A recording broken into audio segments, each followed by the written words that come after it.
महाराज चित्रपटात हिंदू साधू संतांची बदनामी करण्यात आल्याचा आरोप करत आज कोल्हापुरात हिंदुत्ववादी संघटना आक्रमक झाली असून संघटनांच्या वतीने छत्रपती शिवाजी महाराज चौकात या चित्रपटाविरोधात जोरदार निदर्शने करण्यात आली आहेत। अभिनेता आमिर खान यांचा मुलगा जुनैद खान आणि यशराज फिल्म्स यांचा महाराज चित्रपट उद्या नेटफ्लिक्सवर प्रदर्शित होणार आहे। मात्र या चित्रपटात हिंदू साधू संतांना गुंड दाखवून संतांची बदनामी करण्यात आल्याचा आरोप करत हिंदुत्ववादी संघटनेने या चित्रपटावर बंदी घालावी अशी मागणी आंदोलकांनी केली आहे। आज कोल्हापूर शहरातल्या ऐतिहासिक अशा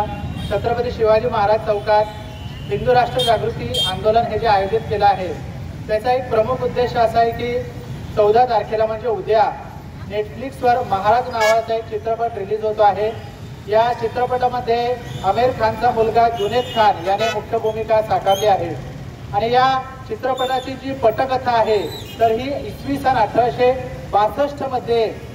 ज्यावेळेस भारतात इंग्रजांचं शासन होतं, ज्यावेळेस हिंदू साधू संतांना पूर्णपणे अपमानित केलं जात होतं, अशा काळातल्या एका साधू संतांच्या जीवनावर आधारित असल्याचा हा चित्रपट सांगितलं जात आहे। प्रत्यक्षात इंग्रजांच्या काळात हा जो खटला त्या साधूंवर त्यावेळेस दाखल करण्यात आला होता हा कितपत त्याच्यामध्ये सत्यता असेल हा विचार करण्यासारखा या ठिकाणी प्रश्न आहे आणि त्यामुळे हिंदू साधू संतांना अपमानित करणारा हा महाराज चित्रपट तात्काळ बंद करण्यात यावा। त्याचबरोबर